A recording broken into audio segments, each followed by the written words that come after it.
सर्वेभ्यो नमो नमः। अतिशय संस्कृतम क्लासेज में आप सभी का स्वागत है। आज हम लोग कादम्बरी सुखनासोपदेशः का भाग 17 पढ़ेंगे, लेकिन उससे पहले हम लोग इस पैराग्राफ में मोटा मोटा जान लेते हैं कि इस पैराग्राफ का विषय क्या है, इसमें किसका वर्णन किया गया है। तो इस पैराग्राफ में मंत्री ने यह बताया है कि धन के मद से उन्मत्त राजा लोग या ऐसे व्यक्ति जिनको लक्ष्मी ग्रहण करती है, धनी व्यक्ति, उनका आचरण किस प्रकार का हो जाता है। तो उनके आचरण का श्लिष्टोपमा के द्वारा बड़ा अच्छा वर्णन प्रस्तुत किया, यानी कि इस पूरे पैराग्राफ में श्लिष्टोपमा का प्रयोग किया गया है। तो चलिए प्रारंभ करते हैं। हम लोग देखते हैं। सप्तछद तरवः इव कुसुम रजो विकारैः पार्श्ववर्तिनां शिरः शूलम उत्पादयन्ति। ऐसे लोग या ऐसे राजा जो लक्ष्मी के द्वारा ग्रहित हो जाते हैं, तो उनके आचरण कैसे हो जाते हैं। सप्तछद तरवः इव, जैसे सप्तछद तरु यानी पेड़, एक सप्तछद पेड़ होता है, तो सप्तछद पेड़ के समान कुसुम रजो विकारई है। जैसे सप्तछद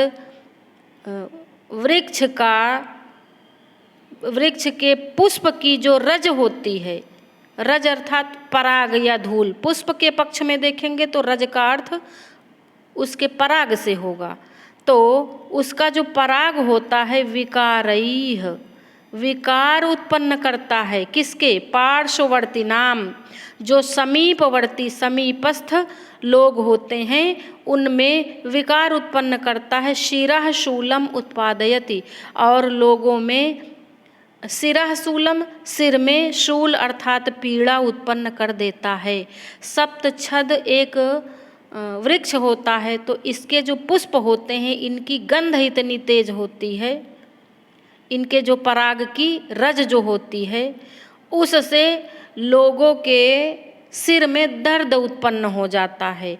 तो जो लक्ष्मी द्वारा ग्रहित राजा होते हैं वह भी सप्तछद तरु के समान होते हैं। तो वह भी उसी प्रकार ऐसे राजा भी किस प्रकार, सप्तछद तरु के समान ऐसे राजा लोग भी पार्श्ववर्ती नाम, समीपवर्ती लोगों के सिर में शूलम उत्पादयन्ति। और कैसे शूलम उत्पादयन्ति? कुसुम रजो विकारैः, कुसुम नामक नेत्र रोग के विकार के द्वारा, नेत्र कुसुम नाम का एक नेत्र विकार भी होता है, तो कुसुम नेत्र विकार के द्वारा अपने पार्श्ववर्ती नाम, समीप में रहने वाले लोगों के सिर में पीड़ा उत्पन्न करते हैं। देखिए हमने बताया श्लिष्ट उपमा है, उपमा तो है लेकिन श्लिष्ट उपमा है। तो राजाओं की तुलना, धन से संपन्न राजाओं की तुलना सप्तछद तरु से की गई है। जैसे अब जब ये कुसुम रजो विकार जो पद आया है तो इसका श्लिष्ट अर्थ है। कैसे? जब हम लोग सप्तछद पुष्प के उसमें घटित करेंगे तो रजो विकार का अर्थ है उसका पराग, उसके पराग कण। और जब हम लक्ष्मी द्वारा ग्रहित राजाओं के पक्ष में लेंगे तो कुसुम रजो विकार का अर्थ है कुसुम नामक नेत्र का विकार। तो यहाँ पर इस पद के कुसुम रजो विकारैः के दो अर्थ हैं, इसलिए उपमा तो है लेकिन श्लिष्टोपमा है ना। अब दूसरा देखते हैं। आसन्न मृत्यव इव बंधुजनमपि ना अभिजानन्ति। आसन्न मृत्यव इव, आसन्न मृत्यु के समान।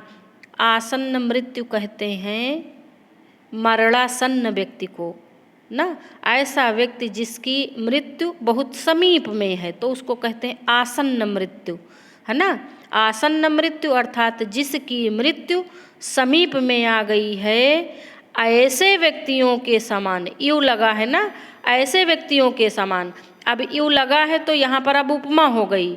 बंधुजनम अपि न अभिजानन्ति। बंधुजन अर्थात सगे संबंधियों को, बंधु बांधवों को भी न नहीं अभिजानन्ति नहीं जानते हैं।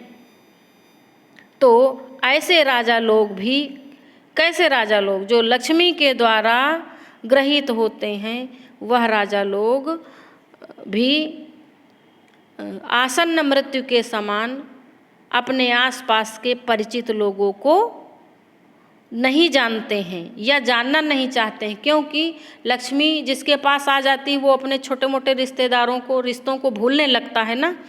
तो वही बात यहाँ पर कही गई है कि आसन्न मृत्यु के समान, जैसे मरने वाला व्यक्ति सामने खड़े हुए व्यक्ति को नहीं पहचान पाता। तो वो क्यों नहीं पहचान पाता? मरने वाले व्यक्ति की सभी इंद्रियां शिथिल हो जाती, इसलिए वह व्यक्ति सामने खड़े हुए व्यक्ति को नहीं पहचानता है। लेकिन ये राजा लोग, इनकी इंद्रियां धन मद के कारण इतना अभिमान से ग्रसित हो जाती हैं कि ये बंधु बांधवों को नहीं जानते हैं, नहीं पहचानते हैं ना। श्लिष्टोपमा यहाँ पर बहुत अच्छे से दी गई है ना। इस वाक्यांश में भी आसन्न मृत्यव इव बंधु जनम अपि न अभिजानन्ति में भी श्लिष्टोपमा है। उत्कंपित लोचना इव तेजस्विनो नेक्षन्ते। उत्कंपित लोचना इव, अब ये क्या है? अत्यधिक कंपित नेत्र रोग के समान, अत्यधिक कंपित नेत्र रोग वाले की भांति। अत्यधिक नेत्रों में कंपन भी एक नेत्र रोग है और कुसुम रज विकार भी एक नेत्र रोग है ना। दो नेत्र रोगों की यहाँ पर चर्चा हुई है। तो उत्कंपित यानी कांपते हुए, लोचना नेत्र, तो कांपते हुए नेत्र रोग वाले इव की भांति तेजस्विनो नेक्षन्ते।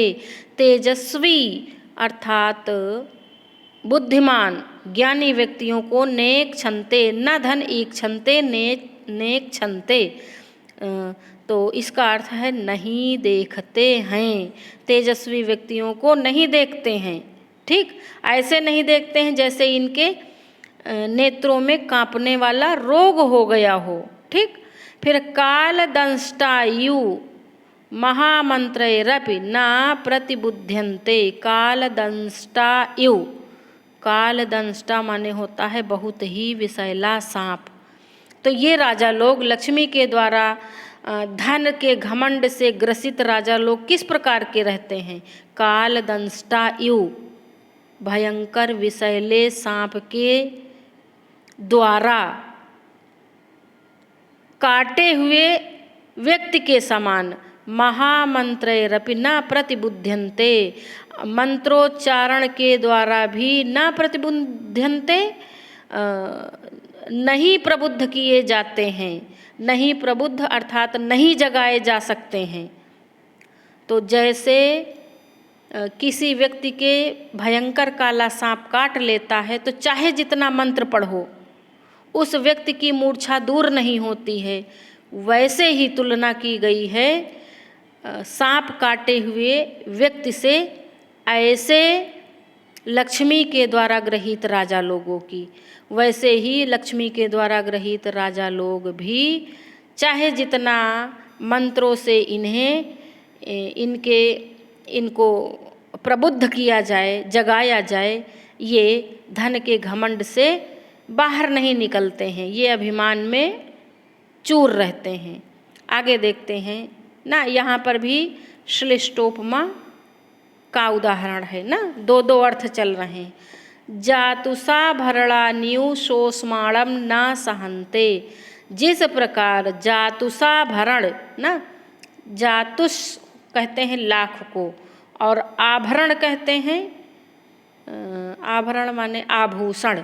तो जैसे लाख का आभूषण शोष्माणम न सहन्ते, ऊष्मा को नहीं सहन कर पाता है, वैसे ही ये राजा लोग शोष्माणम न सहन्ते। शोष्माणम के दो अर्थ हैं, यहाँ पर होगा शोष्माणम से अर्थ होगा तेजस्वी व्यक्ति को ना सहनते, नहीं सहन कर पाते हैं। जो ये सोस्माणम पद दिया है इसके दो अर्थ हैं, श्लिष्ट अर्थ हैं। सोस्माणम को जब हम जातुस अर्थात लाख के पक्ष में अर्थ लेंगे तो सोस्माणम का अर्थ होगा गर्मी। जैसे लाख का आभूषण गर्मी नहीं सहन कर पाता है, वैसे ही राजा के पक्ष में जब सोस्माणम घटित करेंगे तो सोस्माणम का अर्थ होगा तेजस्वी।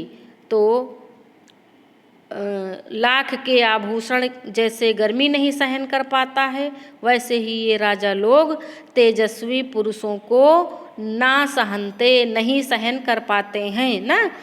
तो लाख के आभूषण से, धन के अभिमान से घमंडी राजा लोगों की तुलना की गई है, इसलिए उपमा अलंकार है। लेकिन सोस्माणम के दो अर्थ हैं, इसलिए श्लिष्ट उपमा है। अगला देखते हैं, दुष्ट वारणा इव, दुष्ट हाथी के समान। वारणा माने हाथी ना, वारण माने हाथी। दुष्ट हाथी के समान ये राजा लोग होते हैं। महामान स्तंभ निश्चली कृता ना गृहणन्ते उपदेशम।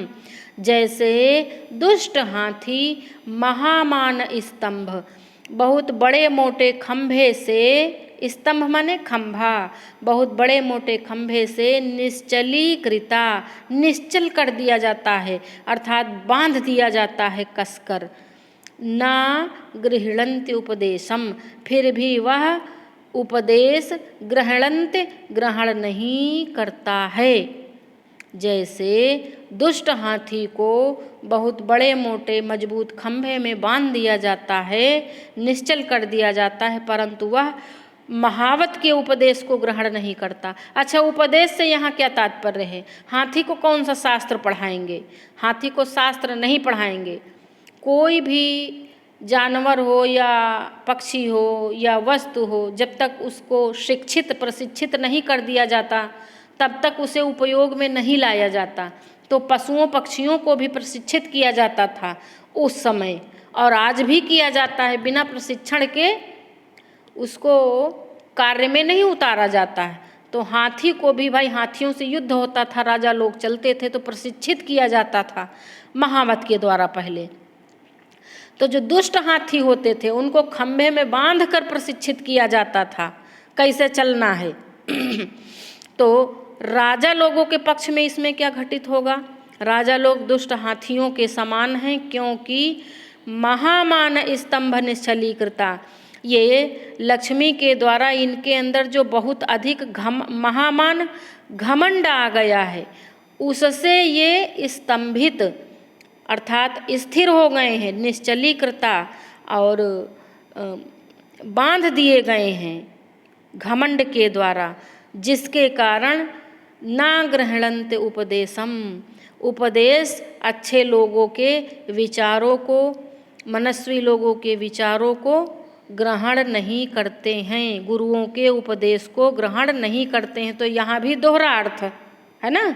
महामान स्तंभ निश्चलीकृता के दो अर्थ हुए, एक हाथी के पक्ष में, जैसे दुष्ट हाथी को खंभे में बांधकर निश्चल किया जाता है फिर भी उपदेश नहीं ग्रहण करता है महावत का, और राजा के पक्ष में लक्ष्मी के द्वारा अत्यधिक घमंड से निश्चल हो जाते हैं, स्थिर हो जाते हैं, जिसके कारण उपदेश नहीं ग्रहण करते। इसलिए इस वाक्यांश में भी श्लिष्टोपमा है। अगला देखते हैं, तृष्णा विषमूर्छिता कनकमयम्युव सर्वं पश्यन्ति। तृष्णा माने होता है प्यास, तो कैसी प्यास? तृष्णा विषमूर्छिता, तृष्णा अर्थात प्यास, किसकी प्यास? विषयों की। तो विषयों के प्रति जो इनकी लालसा रूपी विष है, तृष्णा विष, लालसा रूपी विष, लालसा रूपी प्यास ना, लालसा रूपी विष से मूर्छिता, मोहित हुए। मूर्छिता का अर्थ यहाँ पर मोहित होना ना, मूर्छित हो जाना नहीं कि बेहोश हो गए, अर्थ नहीं है। तृष्णा की मूर्छा में व्यक्ति बेहोश नहीं होता है, मदहोश हो जाता है, उसका दिमाग कहीं और चलता है। तो तृष्णा रूपी विष से मोहित हुए राजा लोग कनकमयम इव कनकमय अर्थात सोने से निर्मित बना हुआ, कनकमयम इव सोने से बना हुआ, सर्वम पश्यन्ति सब ओर देखते हैं कि सब ओर सारी वस्तुएं सोने से ही बनी हैं। कैसे राजा लोग ऐसा देखते? कनकमयम इव सर्वम पश्यन्ति के, तो राजानः ना, राजा लोग ऐसा देखते हैं। ईसव इव पानवर्धित तैक्षण्याः पर प्रेरिता विनाशयन्ति, जैसे जिस प्रकार ईसव इव बाण, ईसव माने बाण, जिस प्रकार बाण पानवर्धितैः तैक्षण्याः शान पर घर्षण से, पानवर्धितैः शान पर घर्षण से, तैक्षण्याः अत्यधिक तीक्ष्ण कर दिया जाता है, तीक्ष्ण बाण, पर प्रेरिता, पर माने दूसरे के द्वारा, प्रेरिता माने चलाए जाने पर, विनाशयन्ति लोगों का विनाश करते हैं। जैसे शान पर खरादे गए या पैने किए गए तीक्ष्ण बाण पर प्रेरिता दूसरे के द्वारा चलाए जाने पर विनाशयन्ति लोगों का विनाश करते हैं। अब इसका दूसरा अर्थ देखते हैं। वैसे ही यह राजा लोग ईसव इव बाण के समान होते हैं। कैसे बाण के समान? पानवर्धित तैक्षण्याः शान पर खरादे गए तीक्ष्ण बाण के समान राजा लोग होते हैं ना। अब यहाँ पर इसलिए उपमा अलंकार है। तो अब राजा के पक्ष में घटित करके देखते हैं।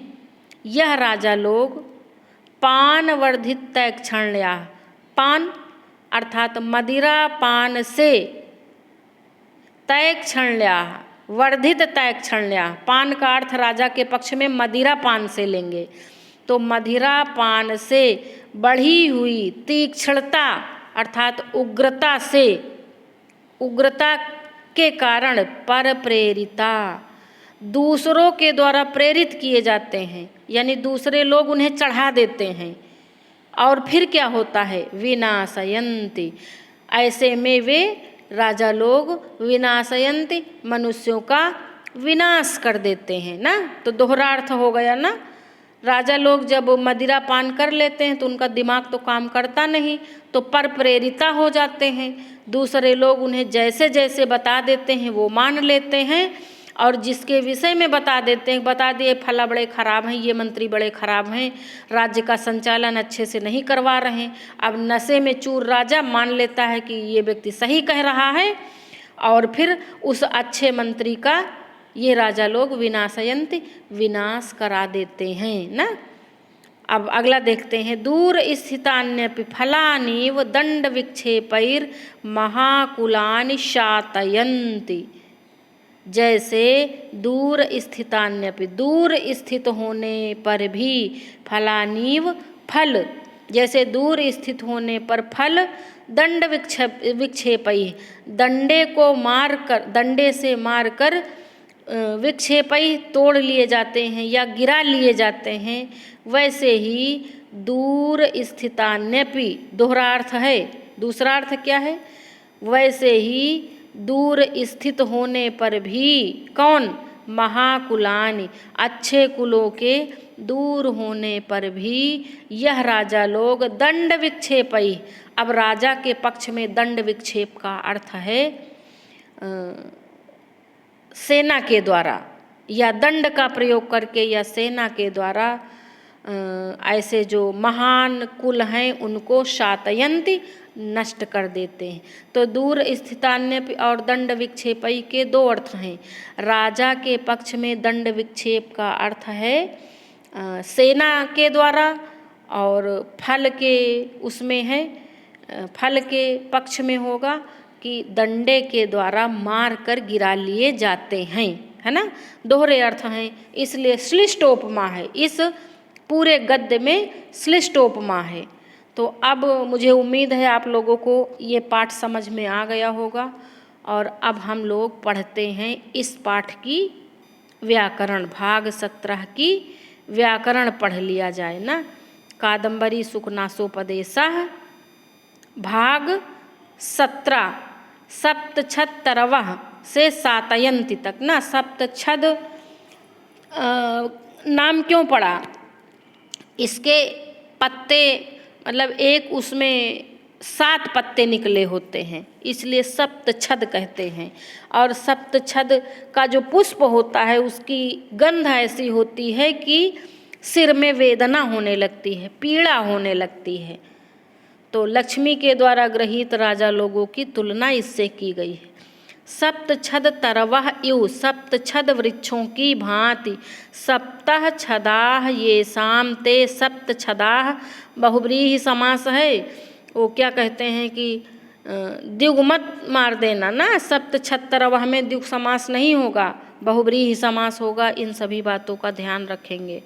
जहाँ पर गलत होने के चांस होते हैं वहीं से पेपर बनता है, इसलिए खूब अच्छे से दिमाग लगा के काम करना। सप्तछदतरवः के 2 विग्रह हैं। सप्तः छदाः येषां ते सप्तछदाः बहुव्रीहि, सप्तछदाश्च ते तरवः कर्मधारय समास ना। तो 2 समास हैं, देखिए, बहुव्रीहि भी है, कर्मधारय भी है, संख्यावाची द्विगु नहीं है। कुसुम रजो विकारैः, विकारे, रजोगुण के विकार रूप में या नेत्रों में कुसुम रोग से उत्पन्न ना। ये राजाओं के अंदर कुसुम रोग हो जाता है उनके नेत्रों में, वैसे में वो अच्छे लोगों के मस्तिष्क में पीड़ा पहुंचाते हैं, अपनी तरह तरह की भाव भंगिमाओं के द्वारा मनस्वी लोगों के सिर में वेदना उत्पन्न करते हैं। ये तात्पर्य है। रजसः विकाराः, रजो विकाराः, कुसुमानि एव रजो विकाराः तैः कर्मधारय समास। कुसुमा नाम रजांसि कुसुम रजांसि तेषां विकारैः षष्ठी तत्पुरुष समास। पार्श्ववर्ती नाम, समीपवर्ती या निकट रहने वालों का, पार्श्ववर्ती नाम का अर्थ है निकट रहने वालों का, जो राजाओं के निकट रहते हैं ऐसे लोग। पार्श्वे वर्तन्ते इति पार्श्ववर्तिनः तेषां कर्मधारय समास। शिरः शूलं, सिर में पीड़ा, उत्पादयन्ति, उत्पन्न कर देते हैं, उत धनपद ऋच लट लकार प्रथम पुरुष बहुवचन। आसन्न मृत्यवः इव, जिनकी मृत्यु निकट है, आसन्नः मृत्यु येषां ते बहुव्रीहि समास। अब आसन्न की व्याकरण देख लेते हैं। आ धन सद धन कत प्रत्यय। अगला देखते हैं, न अभिजानन्ति, नहीं पहचानते, अभिज्ञा लट लकार प्रथम पुरुष बहुवचन। उत्कंपित, उत्कंपित लोचनाः इव, अत्यधिक कंपित दुखित नेत्रों वाले, मतलब उनकी आंखें ही नहीं ठीक से खुलती हैं, हिलती डुलती हैं, कंपन होता है। तो दुखित नेत्रों वाले, कंपित नेत्रों वाले व्यक्तियों के समान। कौन? राजा लोग। लक्ष्मी के द्वारा गृहीत राजाओं के विषय में चर्चा चल रही। उत्कंपिते लोचने येषां ते बहुव्रीहि समास। तेजस्विनः, प्रतापी पुरुषों को, तेजस्वी पुरुषों को। और नेत्र के पक्ष में क्या बताया था? चमकदार वस्तुओं को, है ना।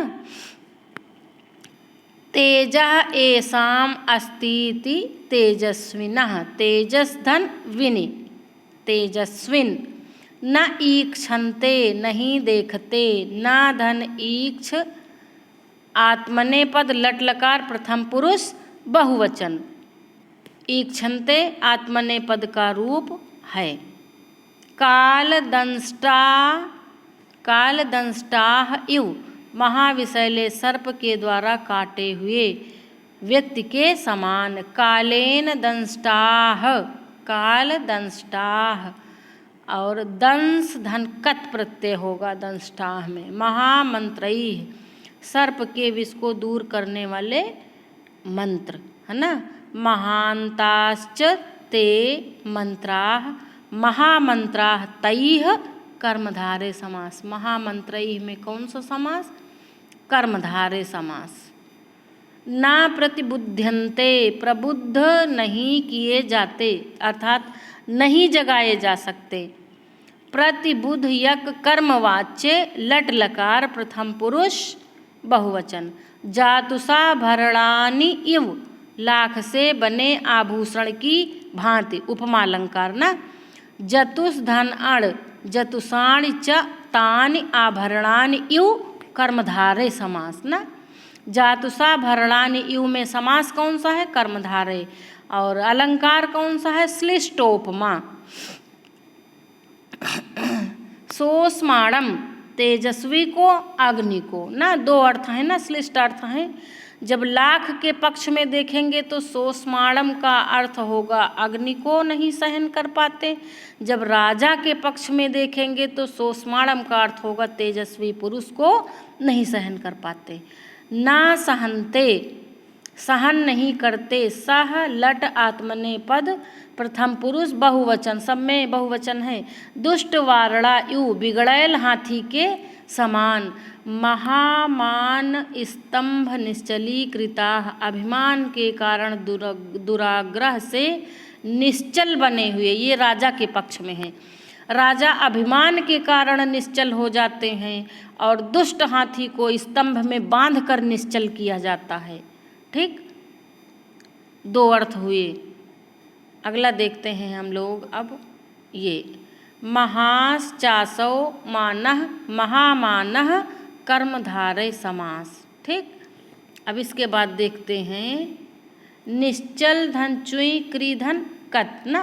तो निश्चल का ये, निश्चलीकृत का ये व्याकरण है।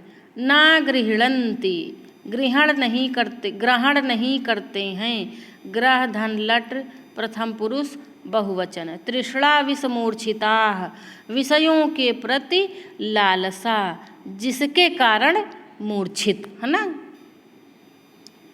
तृष्णा एव विषम, तृष्णा विषम तेन मूर्छिताः। मूर्छधन कत ना, मूर्छिता में मूर्छधन कत व्याकरणात्मक टिप्पणी है। और इस पद में समास कौन सा है? तत्पुरुष समास है। ठीक, और तृष्णा विष में रूपक, तृष्णा विष का मतलब तृष्णा रूपी विष ना, रूपक अलंकार है। कनकमयम यु, स्वर्ण से बना हुआ सा। कनकमयम तद यु, तत्पुरुष समास ना। और कनकमयम में मयट प्रत्यय है, बहुत पूछा जाता है। कनकमयम में कौन सा प्रत्यय? मयट प्रत्यय। इसवह यु, बाणों की तरह। पान वर्धित तैक्षण्याः, मदिरा पान से बढ़ी हुई तीक्ष्णता ना। और पानेन वर्धितम वृद्धधन कत, तैक्षण्यम तीक्ष्ण धन स्यई प्रत्यय। तैक्षण्यम में कौन सा प्रत्यय है? स्यई प्रत्यय है। तैक्षण्यम में स्यई प्रत्यय, ध्यान रखेंगे। तैक्षण्यम ये शाम ते बहुब्रीहि समास। पर प्रेरिताः, दूसरों से प्रेरित होकर। परेण प्रेरिताः, प्राधन ईर धन ऋच धन कत प्रत्यय। तो पर प्रेरिता के भी दो अर्थ हैं। जब बाण के पक्ष में लेंगे तो दूसरे के द्वारा चलाए जाने पर, ये अर्थ होगा। जब राजा के पक्ष में लेंगे तो दूसरों के द्वारा प्रेरित किए जाने पर। भाई राजा तो पिए रहते हैं तो उनको बात खुद तो समझ में आती नहीं, अगले जैसा जैसा चढ़ा देते हैं वो मान लेते हैं। अब आगे देखते हैं हम लोग। दूर स्थितानि अपि, दूर रहने पर भी स्थाधन कत ना। स्थिता का, स्थित का व्याकरण है स्थाधन कत। तो महाकुलानि अपि, श्रेष्ठ वंशों को, जो अच्छे वंश होते हैं, महाकुल। महांति च तानि कुलानि कर्मधारय समास। महाकुलानि में कौन सा समास? कर्मधारय समास। महाकुलानि में कर्मधारय समास। दंड विक्षेपैः, दंडस्य विक्षेपैः षष्ठी तत्पुरुष। दंड विक्षेपैः में कौन सा समास? षष्ठी तत्पुरुष। सातयन्ति, नष्ट कर देते हैं। सदल धन ऋच धन लट प्रथम पुरुष बहुवचन। ठीक, शातयन्ति बहुवचन का रूप है। शातयन्ति का अर्थ है नष्ट कर देते हैं। तो आज हम लोग यहीं तक रखते हैं, और वीडियो कैसी लगी हमें कमेंट करके अवश्य बताएं, और रोज़ वीडियो देखते रहें। जो लोग DSSB का फॉर्म डाले हों अवश्य देखें ना। और UP TGT PGT net JRF आदि सभी के लिए महत्वपूर्ण है, तो सुकनासोपदेशा महत्वपूर्ण है, इसे अवश्य देखें। और आज यहीं तक रखते हैं। आप लोग कमेंट भी अवश्य करें। मिलते हैं हम नई वीडियो के साथ। धन्यवाद।